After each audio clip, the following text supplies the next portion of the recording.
ici, bon, on est en région éloignée, comme vous appelez ça. Bon, loin de tout, on dirait à Montréal, mais loin de quoi? Je dirais loin du stress de la ville, de la pollution, proche de rivières canotables où on peut passer des journées, on peut aller pêcher la truite ou le saumon.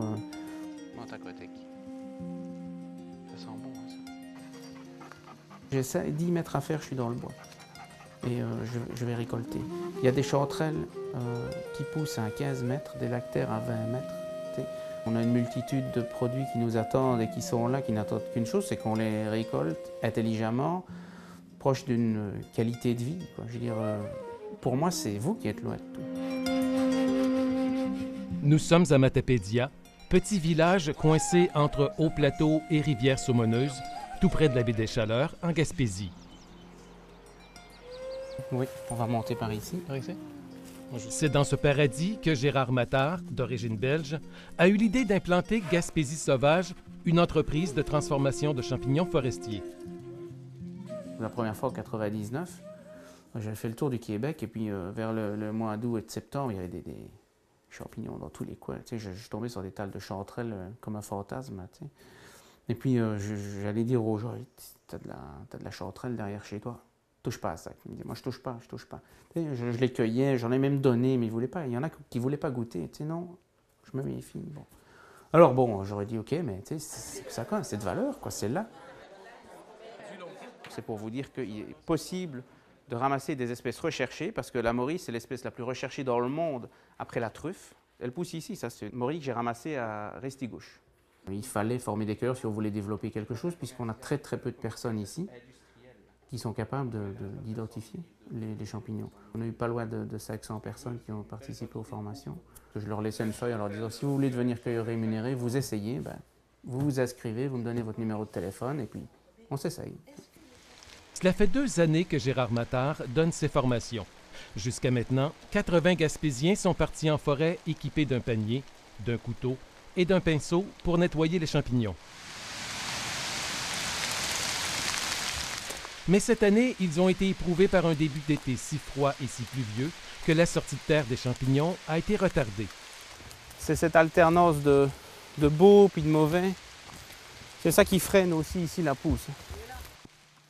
Pour en savoir davantage, nous y sommes donc retournés en septembre, alors que Gérard donnait un cours à 2 cueilleurs de Lévis. On va quand même regarder sur les côtés. Alors voilà des chanterelles encore ici. Baisse-toi un peu. Comment il fait? Ah oui, ah!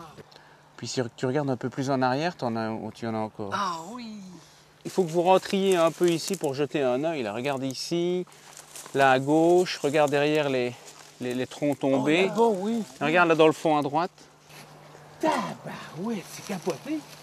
Pour aider les cueilleurs, il a rédigé un guide qui décrit les espèces de champignons comestibles les plus appréciées. On estime qu'il y a à peu près 3 à 4 000 sortes de champignons ici au Québec. Hein? Pas tous comestibles, évidemment. Moi, en ce qui me concerne, je commercialise à peu près 25 espèces comestibles. On ne peut pas cultiver la chanterelle, on ne peut pas cultiver le cèpe, les bolets, on ne peut pas cultiver les lactaires. Nous, ce qui nous intéresse, c'est d'avoir du champignon forestier sauvage, pas du champignon de culture, comme le pleurote que vous pouvez trouver en magasin, ou le champignon de Paris, le champignon blanc plus classique, quoi. Donc ça, c'était un garage, maintenant c'est un atelier. Dans cet atelier, Gérard sèche les champignons dès leur réception. À notre première visite, il utilisait un séchoir qu'il s'était fabriqué lui-même. Cette boîte-là en bois? Oui, Ça, c'est votre séchoir? c'est ça. À notre retour, il avait enfin reçu le séchoir industriel qu'il attendait, un appareil beaucoup plus performant. C'est maintenant qu'il faut faire ses stocks pour l'année, donc c'est sûr que là c'est très long. Puis on se lève tôt, on va tard, bon au lit, mais c'est pas toute l'année comme ça non plus. Hein. Il y en a qui passent à la machine, il y en a qui sont tranchés à la main, ça dépend un peu de la fragilité du champignon. Donc on peut pas tout passer à la trancheuse, mais la trancheuse nous sauve du temps là parce que avant, on était plutôt au lit à 4 heures du matin, et maintenant, on est au lit à minuit.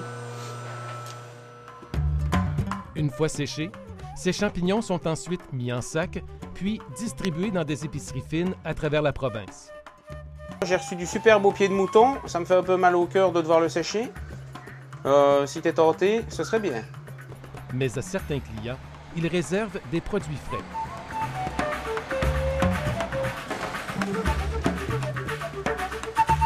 Restaurant Coquille.